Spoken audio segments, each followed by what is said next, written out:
Hilliard. I got so much more.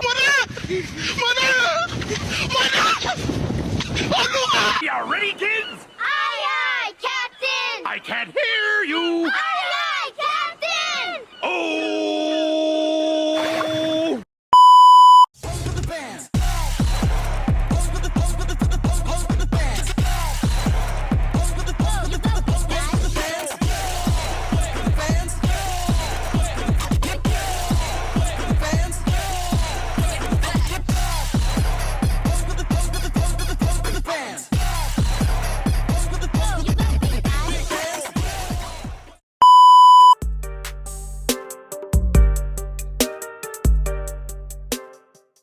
Pada hari Kamis 6 Juli 2023 yang mengadili dan memeriksa perkara pidana dengan nomor register PDN 269-2023 atas nama Niko Pamungkas. Sebelum dimulai, izinkan saya untuk membacakan tata tertib persidangan. Yang pertama, setiap orang di persidangan harus menunjukkan rasa hormat pada institusi pengadilan. Jika ada satu pihak yang tidak menunjukkan rasa hormat pada institusi pengadilan, maka ketua pengadilan dapat memerintahkan untuk dikeluarkan dari ruang sidang. Yang kedua, mengenakan pakaian yang sopan. Yang ketiga, dilarang membuat kegaduhan baik di dalam maupun di luar sidang.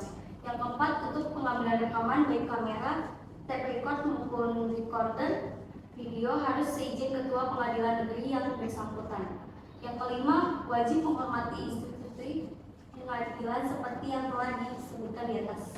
Yang keenam, pengunjung yang hendak masuk atau keluar dari ruang persidangan harus meminta izin ke majelis hakim terlebih dahulu. Baik majelis hakim memasuki ruang sidang.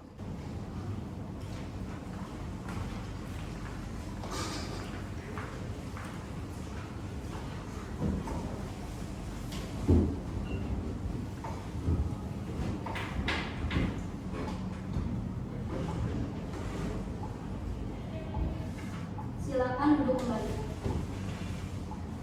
Para pihak dipersilakan masuk.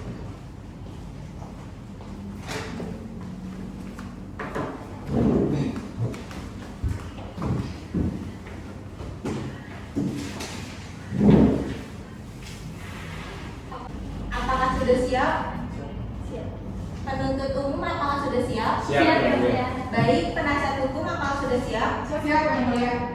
Baik, sidang perkara pidana hari ini Kamis 6 Juli 2023 yang memeriksa dan mengadili pidana nomor PDM strip 269 dari 2 Romawi dari Bekasi dari 05 dari 2023 Pengadilan Negeri Kota Bekasi atas nama Niko Pamungkas dinyatakan dibuka dan terbuka untuk umum. Saudara Niko Pamungkas, apakah sehat? Baik, sesuai penundaan sidang kemarin, hari ini agendanya adalah pembacaan nota pembelaan atau pledoi dari terdakwa bersama kuasa hukumnya. Nota pembelaan akan dibacakan oleh terdakwa sendiri atau oleh penasihat hukumnya. Izin Yang Mulia, nota pembelaan akan dibacakan oleh kami selaku tim penasihat hukum. Baik, silakan penasihat hukum langsung saja dibacakan nota pembelaannya. Mohon izin Yang Mulia, saudara jaksa penuntut umum. Nota pembelaan perkara pidana nomor PDM 269/2/Bekasi 05/2023 PN Kota Bekasi atas nama terdakwa Niko Pamungkas disusun oleh tim penasihat hukum kepada Yang Mulia Majelis Hakim yang memeriksa dan mengadili perkara pidana nomor PDM 269/2/Bekasi 05/2023 PN Kota Bekasi pada Pengadilan Kota Bekasi. Dengan hormat, perkenalkan kami para advokat dari kantor hukum Nurani Law Firm yang bertindak baik secara mandiri maupun bersama-sama dalam hal ini bertindak sebagai penasihat hukum untuk dan atas nama terdakwa Niko Pamungkas dengan tempat tanggal lahir Bandung tanggal 10 Januari 1985, usia 32 tahun, jenis kelamin laki-laki, kebangsaan Indonesia, tempat tinggal di Perumahan Pratama Blok G, nomor 17, RT 6 RW 8, Kelurahan Mustika Jaya, Kota Bekasi. Agama Islam, pekerjaan sebagai sales pemasaran dan terakhir SMA. Terhadap tuntutan jaksa penuntut umum yang telah dibacakan pada hari Senin 3 Juli 2023 terhadap klien kami, maka kami, tim penasihat hukum mengajukan pledoi sebagai berikut. Dengan pendahuluan Majelis Hakim yang Mulia, Saudara penuntut umum, pertama-tama kami kita dapat berkumpul pada hari ini di dalam persidangan yang mulia ini. Selanjutnya dengan hati yang tulus maka kami menyampaikan penghargaan dan terima kasih kepada Majelis Hakim yang mulia yang telah memimpin persidangan ini dengan kesabaran, arif, teliti dan berwibawa disertai juga dengan sikap yang menghormati hak-hak asasi terdakwa. Sehingga telah mencerminkan bahwa Majelis Hakim yang mulia telah menghormati asas terduga bersalah. Hasil demikian itu telah menempatkan Majelis Hakim yang mulia pada tempat yang terhormat, berwibawa dan mulia. Majelis Hakim yang mulia adalah segala penuntut umum. Pengadilan bukanlah tempat penghukuman, tapi adalah tempat untuk mencari kebenaran dan keadilan. Penuntut umum tidaklah bertugas untuk menuntut terdakwa supaya dihukum, akan tetapi menuntut terdakwa agar tercapai keadilan baginya dan masyarakat mendapat keadilan. Demikian pula dengan penasihat hukum. Sebagai salah satu penegak hukum, tidak bertugas untuk membebaskan orang yang bersalah, akan tetapi agar seseorang yang didakwa tersebut mendapat keadilan. Jika ia bersalah, maka ia harus dihukum berdasarkan kesalahannya dan tidak melebihi kesalahannya. Sebaliknya, jika ia tidak bersalah, maka ia harus dibebaskan. Demikian prinsip-prinsip yang harus dipegang teguh oleh penegak hukum. Oleh karenanya, penuntut umum tidak boleh menuntut orang dengan sewenang-wenang tanpa memberikan rasa keadilan, dan sebaliknya, penasihat hukum tidaklah membagi hutang membela terdakwa tanpa memindahkan keadilan. Sebagaimana kita telah ketahui bersama bahwa dalam membuat suatu keputusan yang berirah-irah demi keadilan berdasarkan ketuhanan yang Maha Esa, maka seorang hakim harus bertindak adil dan penuh bijaksana. Dengan demikian adalah memang berat tanggung jawab seorang hakim dalam membuat keputusan. Suatu keputusan di samping harus sesuai dengan unsur-unsur yang disebut pembuktian, juga harus benar-benar sesuai dengan rasa keadilan berdasarkan ketuhanan yang Maha Esa. Artinya bahwa dalam memutus suatu perkara, jangan sampai majelis hakim yang mulia menghukum orang tanpa alat bukti yang sah dan terlebih menghukum orang yang tidak bersalah. Ada pameo yang mengatakan lebih baik melepaskan 1000 orang bersalah daripada menghukum 1 orang yang tidak bersalah. Pameo ini menggambarkan betapa sangat dijunjung tinggi hak dari orang yang tidak bersalah, karena menghukum orang yang tidak bersalah berarti melanggar hak asasi manusia dan keadilan berdasarkan ketuhanan yang Maha Esa. Oleh karenanya kami meyakini dan percaya bahwa majelis hakim yang mulia akan memutus perkara aku dengan arif dan berani menegakkan keadilan. Putuslah perkara aku dengan bukti-bukti yang ada, dengan keyakinan yang dimiliki oleh majelis hakim yang mulia tanpa terpengaruh faktor-faktor non yuridis. Majelis hakim yang mulia, saudara penuntut umum, bahwa saat ini sedang duduk di depan majelis hakim yang mulia, terdakwa adalah orang yang saat ini didakwa dan dituntut melakukan perbuatan pencurian dengan ancaman kekerasan sebagaimana diatur dalam pasal 365 ayat 2 kedua KUHP. Perbuatan yang sama sekali tidak pernah dilakukan oleh terdakwa berdasarkan pengakuan terdakwa di muka sidang dan diperkuat seluruh kesaksian para saksi yang dihadirkan sama sekali tidak melihat atau mengaku mengetahui terdakwa sedang atau telah melakukan perbuatan yang dimaksud. Majelis hakim yang terhormat, untuk menanggapi tuntutan dari saudara jaksa penuntut umum, pembelaan ini kami susun dengan sistematika sebagai berikut.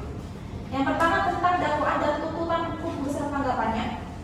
Yang kedua fakta yang terungkap di persidangan beserta analisis. Yang ketiga analisis yuridis, dan yang keempat kesimpulan dan permohonan.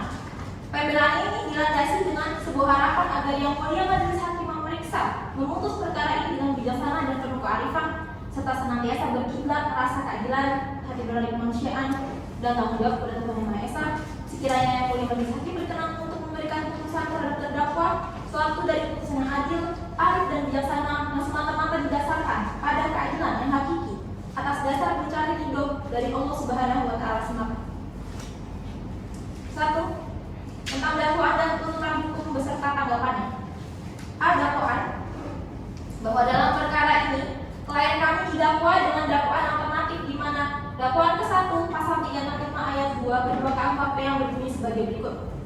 Barang siapa yang melakukan pencurian yang dahului disertai atau diikuti dengan kekerasan atau ancaman kekerasan terhadap orang dengan maksud untuk mempersiapkan atau mempermudah pencurian atau dalam hal tangkap tangan untuk memungkinkan melarikan diri sendiri atau peserta lainnya atau untuk tetap menguasai barang yang dicurinya diancam dengan pidana penjara paling lama 12 tahun jika perbuatan dilakukan oleh 2 orang atau lebih dengan bersekutu. Dakwaan yang kedua pasal 381 Junto 55 ayat 1 ke-1 Kitab Undang-Undang Hukum Pidana yang berbunyi, barang siapa dengan maksud menguntungkan diri sendiri atau orang lain secara melawan hukum, memaksa seseorang dengan kekerasan atau ancaman kekerasan untuk memberikan barang sesuatu yang seluruhnya atau sebagian dari orang lain atau supaya memberi utang atau menghapuskan piutang diancam karena pemerasan dengan pidana penjara paling lama 9 tahun. Tanggapan dari dakwaan ini adalah bahwa terhadap pasal yang didakwa oleh JPU menurut kami sangatlah berlebihan dan tidak sesuai dengan hasil penyelidikan maupun penyidikan kepolisian, bahwa dalam perbuatan itu tidak ada satu bukti atau saksi mengungkap tentang peran terdakwa dalam perbuatan yang didakwakan. Berikutnya mengenai tuntutan JPU, bahwa JPU membuat tuntutannya dan menuntut klien kami sebagai berikut: menyatakan terdakwa Dipo Pamungkas terbukti secara sah dan meyakinkan melakukan tindak pidana pencurian dengan ancaman kekerasan melanggar dakwaan ke-1 pasal 365 ayat 2 kedua KUHP, menjatuhkan pidana penjara terhadap terdakwa dengan pidana penjara selama 3 tahun dikurangi selama masa penahanan sementara dengan perintah ditahan, menetapkan agar terdakwa dibebani membayar biaya perkara sebesar 20 rupiah. Tanggapan dari tuntutan ini, bahwa terhadap tuntutan JPU tidak mencerminkan rasa keadilan hukum di dalamnya. Kami berpendapat jika pasal yang dibuktikan beserta basaran hukum yang diajukan beserta basaran tuntutan yang diajukan oleh JPU sangat berlebihan. Bahwa sebagaimana fakta yang terungkap di persidangan, karena tuntutan tersebut tidak didukung dengan alat bukti maupun saksi, sebab saksi fakta yang dihadirkan tidak dapat menjelaskan dan tidak melihat adanya perbuatan yang dilakukan terdakwa ataupun keterlibatan terdakwa dalam perbuatan pidana. Yang kedua, mengenai fakta yang terungkap di persidangan beserta analisisnya. Majelis Hakim yang mulia jaksa penuntut umum yang kami hormati, selama persidangan berlangsung telah diperoleh fakta-fakta baik dalam keterangan saksi, keterangan terdakwa maupun bukti lainnya yang telah diajukan ke persidangan oleh jaksa penuntut umum yang telah memperjelas posisi dan kedudukan terdakwa. Namun izinkan penasihat hukum mengungkapkan kembali keterangan saksi-saksi tersebut di mana terdapat beberapa kesaksian yang justru tidak diakomodir oleh JPU yang tentunya dapat merugikan terdakwa. Adapun hal-hal tersebut sebagai berikut. Kami akan membacakan keterangan saksi. Yang pertama dari saksi Eka. Saksi Eka didengar keterangannya di persidangan dan merupakan saksi korban, oleh karenanya saksi adalah saksi yang mengalami kejadian sendiri. Kemudian pada saat memberikan kesaksian, saksi tidak di bawah sumpah karena saksi masih berumur 14 tahun. Bahwa saksi tidak mengenal terdakwa, bahwa benar pada saat kejadian saksi berada di tempat kejadian sedang bermain game online dan waktu itu terjadi sekitar 23.30, namun tanggalnya lupa.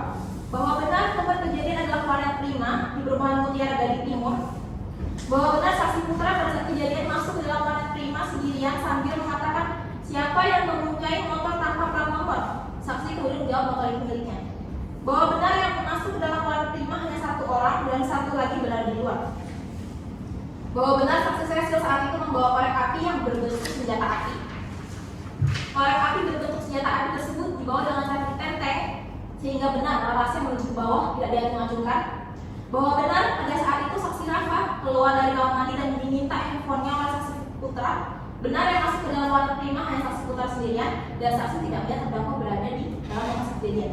Benar saksi kemudian keluar Warna Prima dan di luar warnet saksi tidak melihat terdakwa. Kemudian bahwa benar di luar penerangan terang sehingga apabila di luar ada seseorang yang menunggu, saksi pasti mengetahuinya. Tapi di luar maupun di sekitar warnet memang tidak ada terdakwa. Bahwa benar saksi kemudian pergi mengambil surat-surat motor dengan saksi Putra dan saksi dibonceng oleh saksi Putra. Kemudian saksi dan saksi Putra bertemu keamanan di kampung yaitu saksi Novitri dan saksi Arifin. Bahwa benar saksi dan saksi Putra akhirnya ditangkap oleh saksi Novitri dan saksi Arifin setelah terjatuh. Bahwa benar saksi Putra kemudian ditangkap oleh saksi Novitri dan saksi Arifin. Bahwa benar saat ditangkap oleh saksi Novitri dan Arifin, saksi hanya dengan saksi Putra saja. Saksi menyatakan dengan tegas bahwa terdakwa tidak berada di lokasi kejadian dan saksi Cecil juga tidak berada di tempat. Bahwa motor yang digunakan oleh saksi Putra berwarna putih. Tanggapan terdakwa dari kesaksian saksi Eka, bahwa terdakwa membenarkan kesaksian yang diberikan oleh saksi Eka tersebut di atas sepanjang masalah tidak berada terdakwa di lokasi kejadian. Cerita selain itu tidak diketahui terdakwa karena terdakwa tidak berada di lokasi kejadian. Kemudian bahwa JPU dalam uraiannya tentang keterangan saksi sangat berbeda dengan keterangan yang disampaikan di persidangan, yaitu sebagai berikut. Yang pertama, bahwa saksi Eka kenyataannya tidak disumpah karena masih di bawah umur, masih berumur 14 tahun. Sementara dalam tuntutannya jaksa penuntut umum menyatakan bahwa Eka adalah saksi yang memberikan keterangan di bawah sumpah. Pada saat keterangan di dalam ruang persidangan JPU juga menyaksikan bahwa saksi Eka tidak disumpah. Bagaimana mungkin JPU telah menyatakan bahwa saksi dalam memberikan keterangannya berada di bawah sumpah? Kemudian kedua, bahwa JPU dalam dakwaannya dan tuntutannya jelas menyatakan bahwa saksi Cecil dan terdakwa menunggu di luar mengawasi keadaan. Akan tetapi JPU juga dalam memutuskan Eka telah mengatakan bahwa saksi Cecil menggeledah kantong saksi Eka namun tidak menemukan apapun. Yang ketiga, bahwa saksi Eka tidak pernah mengatakan hal tersebut di persidangan dan tentu saja hal ini kontradiktif dengan dakwaan yang jelas menyatakan bahwa saksi Putra dan terdakwa menunggu di luar. Kemudian yang keempat, saksi juga menyatakan dengan tegas bahwa yang masuk ke dalam warnet hanya satu orang saja. Oleh karenanya cerita penggeledahan saksi oleh saksi Cecil menjadi pertanyaan besar. Kemudian yang kelima, bahwa menurut JPU terdakwa tidak keberatan terhadap kesaksian saksi Eka dalam persidangan.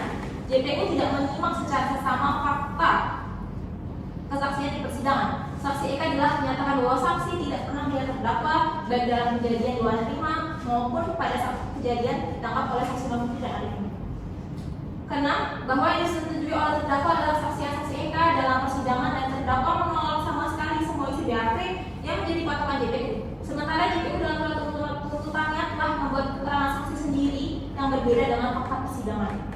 Ketujuh, logika yang dibangun oleh JPU tentu saja sangat kacau karena jelas terdakwa mencabut BAP yang jelas berbeda dari kenyataan dan keterangan saksi. Terdakwa tidak akan mungkin mencabut BAP kalau semua keterangan saksi sama dengan BAP. Justru karena keterangan saksi tidak sama dengan BAP, maka terdakwa mencabut BAP.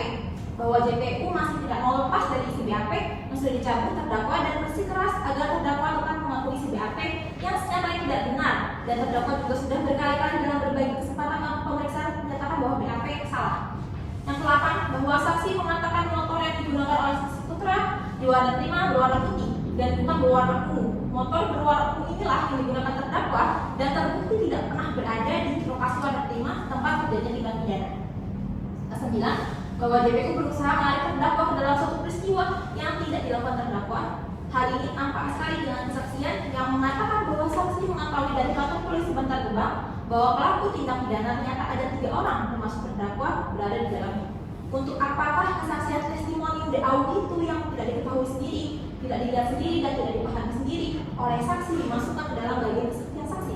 Apakah hal ini bukan merupakan upaya penjeratan dan mencoba mencari pembenaran terhadap peristiwa pidana hanya untuk mengkaitkan terdakwa agar menjadi salah satu pelaku tindak pidana? JPU bermain-main dengan salah satu hak dasar manusia, itu kebebasan. Poin dalam kesaksian tersebut sudah selayaknya dicabut. Yang kedua, kesaksian dari saksi Rafa. Saksi didengar keterangannya dan merupakan saksi korban. Oleh karenanya, saksi adalah saksi yang mengalami kejadiannya sendiri. Kemudian pada saat memberikan kesaksian, saksi berada di bawah sumpah bahwa saksi tidak mengenal terdakwa, bahwa saksi pada saat peristiwa terjadi sedang berada di ruangan prima, bahwa saksi masuk ke kamar mandi dan saat keluar dari kamar mandi, sampai saksi diminta oleh saksi Putra yang saat itu berada di dalam ruangan prima. Bahwa saksi tidak melihat terdakwa maupun saksi Cecil di dalam warnet, saksi hanya melihat saksi Putra saja di dalam warnet. Bahwa saksi juga tidak melihat terdakwa di luar warnet. Bahwa terdakwa membenarkan kesaksian saksi Rafa yang mengatakan terdakwa sama sekali tidak berada di lokasi kejadian. Cerita selanjutnya, terdakwa mengaku tidak mengetahui karena terdakwa tidak berada di lokasi kejadian. Bahwa JPU telah membuat proyek dalam surat tuntutan yang berbeda dengan fakta persidangan sebagai berikut. Yang pertama, bahwa terdakwa tentu saja tidak keberatan terhadap kesaksian saksi di persidangan karena cerita saksi yang mengatakan bahwa terdakwanya tidak berada di lokasi kejadian saat peristiwa terjadi adalah benar. Akan tetapi, kesaksian selanjutnya, terdakwa tidak mengetahui karena terdakwa tidak berada di lokasi kejadian. Oleh karenanya, terdakwa mengatakan tidak tahu dan sama sekali tidak membenarkan begitu saja semua kesaksian yang dikemukakan di muka persidangan. Bahwa kesaksian saksi yang mengatakan bahwa saksi baru mengetahui di kantor polisi bahwa pelaku tindak pidana dan 3 orang termasuk saksi tersebut harusnya dihapus dari catatan kesaksian saksi Rafa karena bukan merupakan kejadian yang diketahui sendiri oleh saksi Rafa. Poin kesaksian tersebut merupakan testimonium de audito. Keterangan tersebut dapat menyesatkan karena seolah-olah saksi Rafa mengetahui sejak awal bahwa terdakwa adalah bagian dari peristiwa tindak pidana yang dilakukan saksi Putra. Kemudian JPU berusaha memasukkan terdakwa pada peristiwa yang tidak diketahui terdakwa dan tidak dilakukan terdakwa menjadi bagian dari peristiwa yang dilakukan terdakwa. Pemaksaan kehendak ini sangat mengerikan karena menyangkut hak terdakwa untuk hidup bebas menjadi manusia yang terpenjara. Berikutnya, kesaksian dari CCTV. Saksi didengar keterangannya di persidangan dan saksi merupakan penjaga wadah. Oleh karenanya, saksi adalah saksi fakta yang mengalami kejadiannya sendiri. Pada saat memberikan kesaksian, saksi berada di bawah sumpah. Kemudian bahwa saksi tidak mengenal terdakwa, bahwa pekerjaan saksi adalah penjagaan prima yang pada saat kejadian saksi sedang bekerja dan berada di lokasi sehingga saksi mengetahui peristiwa yang terjadi. Saksi meyakini di bawah sumpah sesuai kejadian yang disaksikan di warna prima adalah saksi tidak melihat terdakwa, bahwa yang masuk dalam warna prima hanya satu orang dan itu adalah saksi putra. Bahwa pada saat saksi menegaskan terdakwa mungkin berada di luar atau tempat parkir atau di sekitar warna prima karena suasana sekitar dan parkir sangat terang, apalagi di depan warna prima terdapat beberapa lampu yang sangat terang. Bahwa ketidakberadaan terdakwa di lokasi kejadian dibenarkan oleh terdakwa, namun kejadian setelah itu terdakwa menyatakan tidak tahu karena tidak berada di lokasi kejadian. Bahwa dalam uraian JPU dalam kesaksian saksi Siti menyatakan barang yang berhasil diambil oleh para terdakwa adalah berupa satu HP merek Xiaomi Redmi Note 3 warna gold milik saksi korban Rafa dan mengambil satu sepeda motor merek Mio warna putih nomor polisi B3933 KFO milik saksi korban Eka. Bahwa hal tersebut menjadi pertanyaan besar karena di dalamnya kesaksian yang diberikan saksi Siti tidak pernah ditanyakan hal tersebut di dalam persidangan. Selain saksi tidak pernah menyatakan hal tersebut di dalam persidangan, perlu dipertanyakan pula dari mana saksi mengetahui nomor polisi kendaraan saksi Eka karena saat itu sepeda motor tersebut tidak ada nomornya. Sangat disayangkan JPU tidak mengenal lebih dalam pengetahuan saksi mengenai peristiwa tersebut, tapi JPU hanya menyampaikan hasil BAP yang kemudian dimasukkan dalam uraian kesaksian. Bahwa hal tersebut sangatlah fatal karena kesaksian dalam persidangan diberikan di bawah sumpah, tapi pemberian keterangan dalam BAP tidak ada penyimpanan sebelumnya. Kesaksian dalam persidangan di bawah sumpah mempunyai keterangan pembuktian yang jauh lebih bagus dibanding keterangan yang diberikan dalam BAP. Bahwa pernyataan saksi yang mengatakan bahwa salah satu pelaku tindak pidana adalah terdakwa diperoleh dari saksi Rafa dan saksi Rafa memperoleh info dari pihak kepolisian di Polsek Bantar Gebang. Sungguh pernyataan yang disaksikan oleh JPU dipaksakan oleh JPU agar bisa mengkaitkan terdakwa suatu peristiwa yang tidak pernah diketahuinya. Ini merupakan bagian dari kesaksian yang sifatnya testimonium de auditu. Oleh karenanya kesaksian pada poin tersebut yang dipaksakan atau cabut dan dihilangkan atau setidaknya dianggap tidak pernah ada karena jelas merupakan kesaksian yang tidak bernilai dan dipaksakan untuk ditanyakan saksi. Bahwa tindakan JPU sangat berbahaya dan sangat tidak memperhitungkan hak dasar terdakwa sebagai insan manusia, yaitu kebebasan. Sungguh terdakwa merasa terzolimi dan tidak mengerti kenapa dirinya selama ini harus masuk ke penjara perbuatan yang sama sekali tidak dilakukannya. Kemudian kesaksian dari saksi Arifin. Bahwa saksi adalah bagian dari keamanan kampung.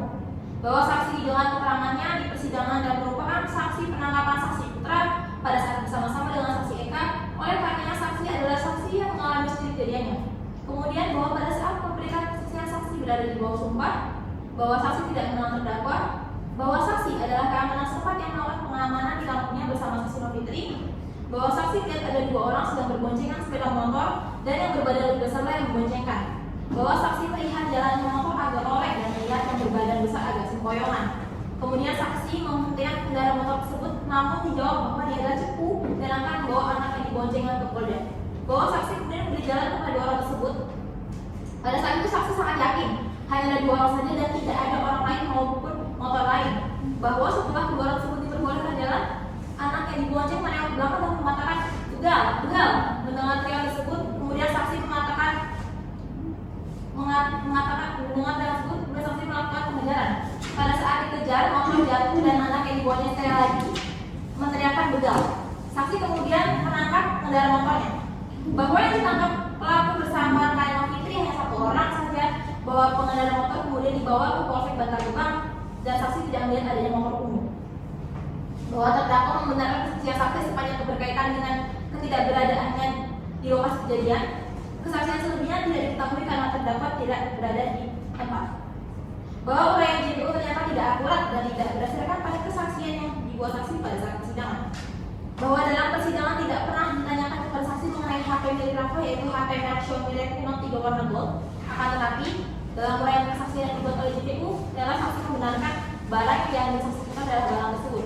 Padahal pada saat penangkapan saksi tidak menemukan HP tersebut karena HP tersebut dalam uraian saksi juga tidak ada dalam satu kalimat pun yang menceritakan mengenai HP tersebut. Kedua, bahwa sangat disayangkan JPU telah merangkai ceritanya sendiri tanpa atau kemungkinan JPU hanya menyalin kesaksian lain tanpa menyadari bahwa masing-masing saksi mempunyai waktu dan kejadian sendiri. Kemudian pernyataan pelaku nampak dipaksakan oleh JPU ketika ada pernyataan saksi bahwa salah satu pelaku tindak pidana adalah terdakwa. Informasi mana Didapatkan saksi dari pihak kepolisian Bantar Gebang. Pernyataan yang dipaksakan ini sudah seharusnya dihilangkan dari catatan persidangan karena hanya merupakan usaha untuk menjerat terdakwa dan apa yang dilakukan terdakwa disaksikan oleh banyak saksi. Sekian dari saya, selanjutnya akan dilanjutkan oleh rekan saya. Izin yang mulia, saya akan melanjutkan membacakan pledoi. 5. Saksi Novi, bahwa saksi adalah RT setempat, bahwa saksi didengar keterangannya di persidangan dan merupakan saksi penangkapan saksi Putra pada saat bersama-sama dengan saksi Eka, oleh karenanya saksi adalah saksi yang mengalami sendiri kejadiannya, bahwa pada saat memberikan kesaksian saksi berada di bawah sumpah, bahwa saksi tidak mengenal terdakwa, bahwa saksi adalah RT setempat yang melakukan patroli di kampungnya, bahwa saksi melihat ada 2 orang yang sedang berboncengan sepeda motor dan yang berbadan lebih besarlah yang memboncengnya, bahwa saksi melihat jalannya motor agak oleng dan melihat yang berbadan besar agak sempoyongan, bahwa saksi kemudian menghentikan pengendara motor tersebut namun dijawab dia adalah cepu dan akan membawa anak yang diboncengnya ke Polda, bahwa saksi kemudian memberi jalan kepada 2 orang tersebut. Pada saat itu saksi sangat yakin hanya ada 2 orang saja dan tidak ada orang lain maupun motor lain, bahwa setelah kedua orang tersebut diperbolehkan jalan lagi, anak yang dibonceng menengok ke belakang dan mengatakan begal, begal. Mendengar teriakan tersebut kemudian saksi melakukan pengejaran. Pada saat dikejar motor jatuh dan anak yang dibonceng sekali lagi berteriak begal, saksi kemudian menangkap pengendara motornya, bahwa yang ditangkap pelaku bersama rekannya Mas Fitri hanya 1 orang saja, bahwa pengendara motor kemudian dibawa ke Polsek Bantar Gebang, bahwa saksi tidak melihat motor umum, bahwa terdakwa membenarkan kesaksian saksi sepanjang berkaitan dengan ketidakbenaran terdakwa di lokasi kejadian. Kesaksian selebihnya tidak diketahui terdakwa sehingga terdakwa menjawab tidak tahu. Bahwa uraian JPU ternyata tidak akurat dan tidak berdasarkan pada kesaksian yang dibuat saksi pada saat persidangan. Uraian keterangan saksi dibuat menyesuaikan dengan BAP dan bukan pada keterangan di persidangan. Tentu saja hal ini sangat janggal karena ada perbedaan perlakuan pada saat proses pemberian keterangan, bahwa di dalam uraian JPU saksi mengatakan 1. Bahwa benar barang yang berhasil diambil oleh para terdakwa adalah berupa 1 HP merek Xiaomi Redmi Note 3 warna gold milik saksi korban Rafa dan mencoba mengambil 1 unit sepeda motor merek Yamaha Mio warna putih nomor polisi B3933 KFO milik saksi Eka. 2. Bahwa Novitri dan Arifin pada saat itu secara bersama-sama menangkap saksi Putra, artinya pada saat bersamaan berada di tempat dan waktu yang sama, akan tetapi memberikan kesaksian yang jauh berbeda.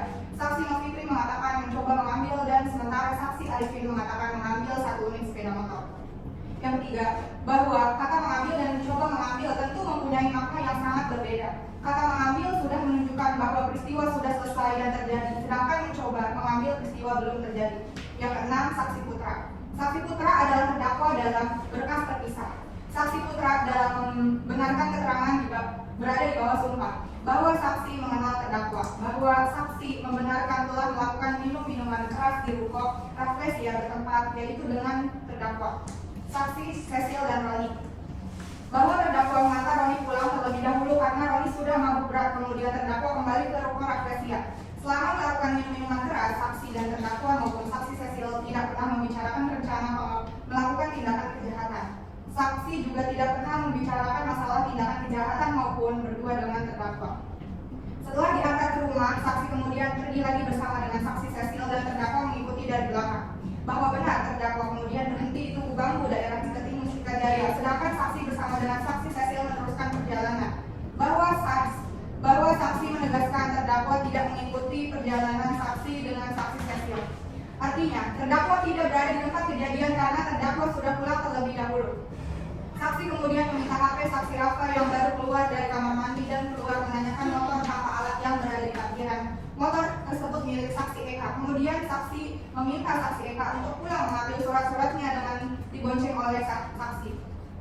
Bahwa di tengah perjalanan saksi terjatuh bersama dengan saksi Eka dan oleh saksi Arifin dan saksi Novitri karena saksi Eka berteriak begal, begal.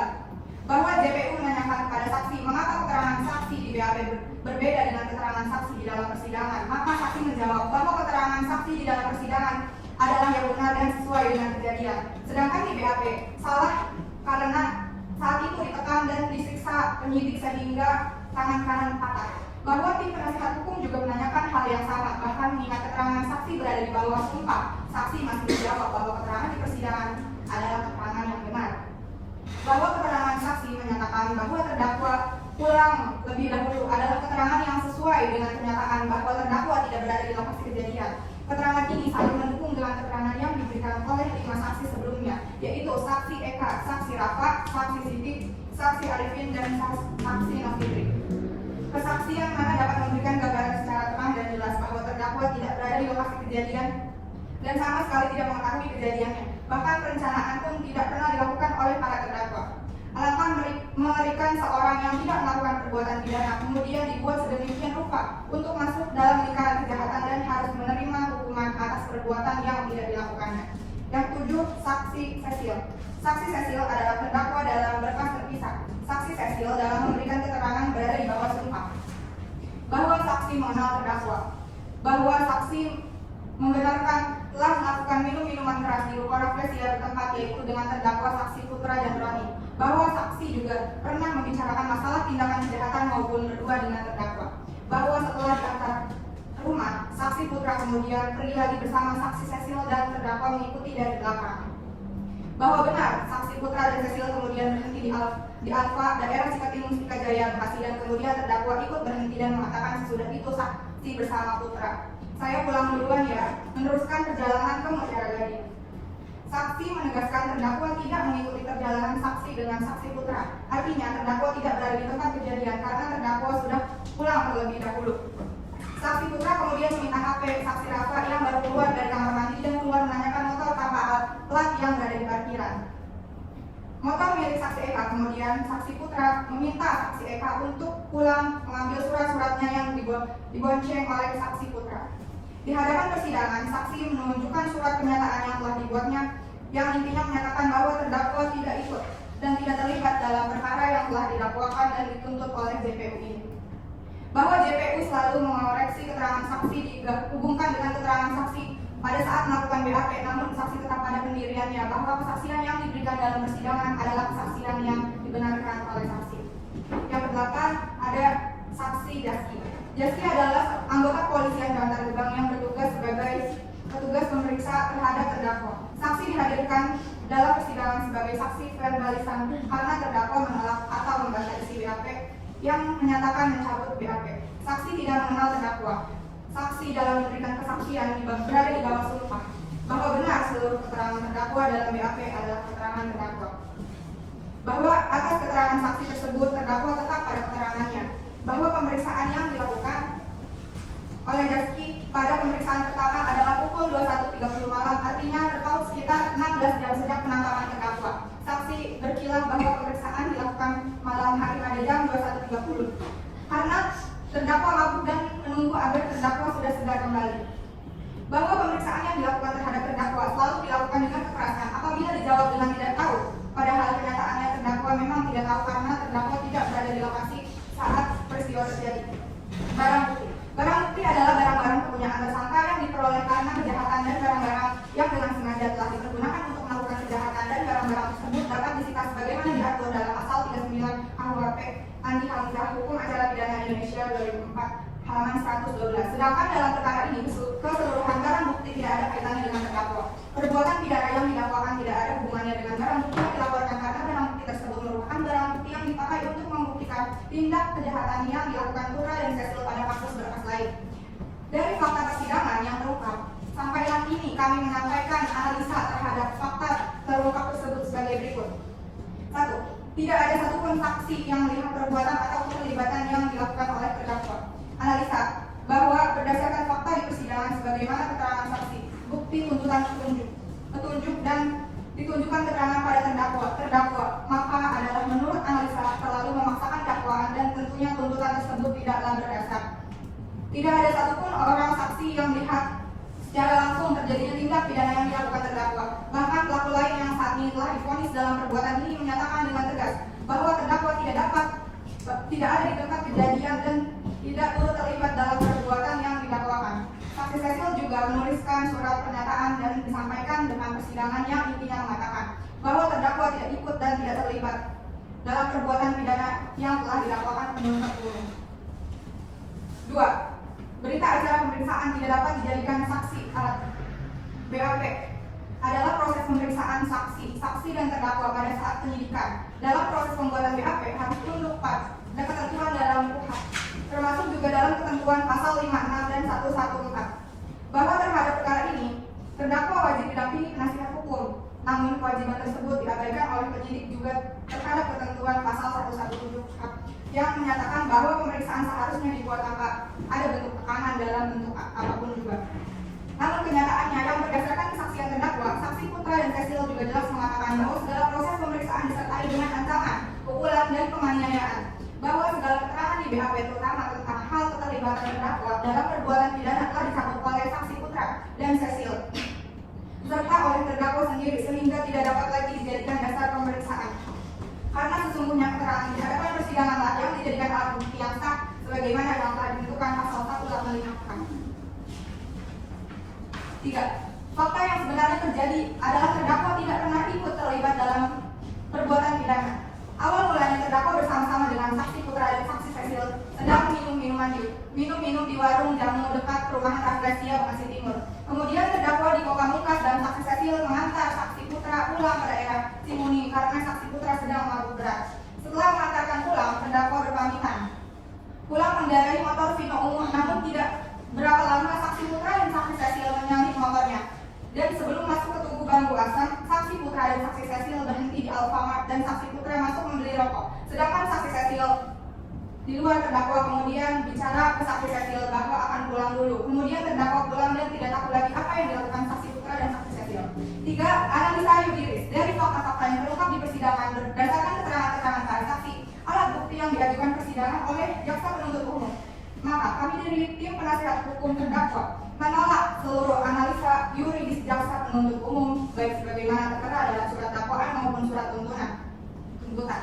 Majelis Hakim yang mulia, jaksa penuntut umum yang kami hormati, untuk dalam kesempatan ini kami akan menyampaikan analisa yuridis mengenai kasus yang terjerat klien kami, di mana tidak seharusnya klien kami memperoleh tuntutan 3 tahun terhadap perbuatan yang sama sekali tidak pernah diperbuatnya. 1. Unsur barang bukti. Bahwa barang siapa adalah subjek hukum dengan tegas menunjuk pada pelaku perbuatan pidana di mana padanya melekat perbuatan yang didakwakan dan dituntut, sehingga untuk dapat mengetahui apakah unsur ini memenuhi dan tidak terlebih dulu harus dibuktikan perbuatan pidananya. 2. Unsur mengambil barang sesuatu yang seluruhnya atau sebagian kepunyaan orang lain dengan maksud untuk dimiliki secara melawan hukum. Unsur di atas jelas tidak dapat dibuktikan oleh JPU karena meskipun JPU terkesan memaksakan dengan mengatakan terhadap unsur ini ada offset, namun tidak terbukti karena tidak ada alat bukti maupun saksi yang dapat membuktikan unsur yang didakwakan.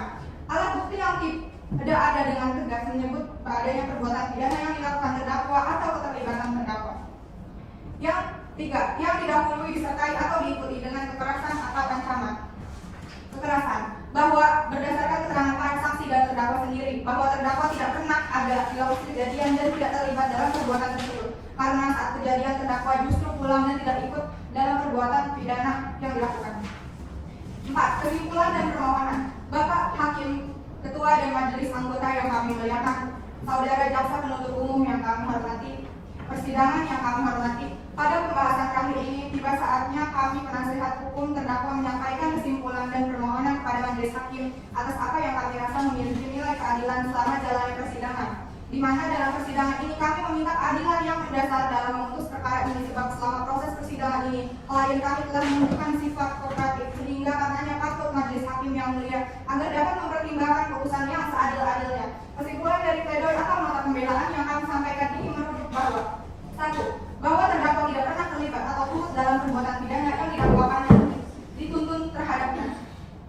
Bahwa tidak ada saksi pun dalam persidangan yang melihat atau mengetahui terdakwa dalam perbuatan pidana.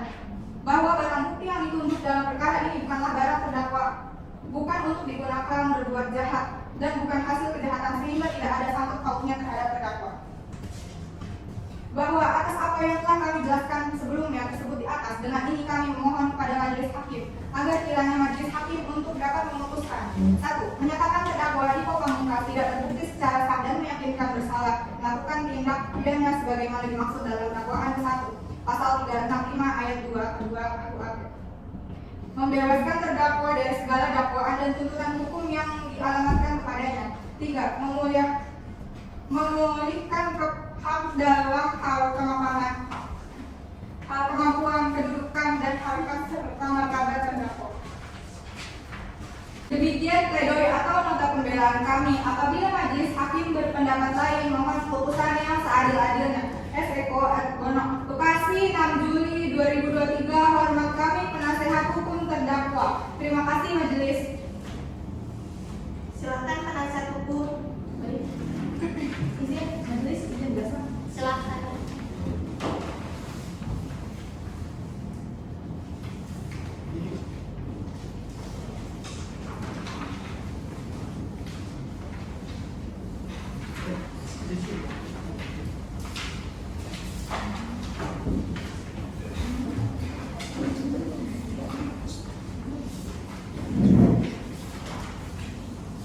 Baik, selanjutnya kami memberikan kesempatan kepada penuntut umum untuk mengajukan replik.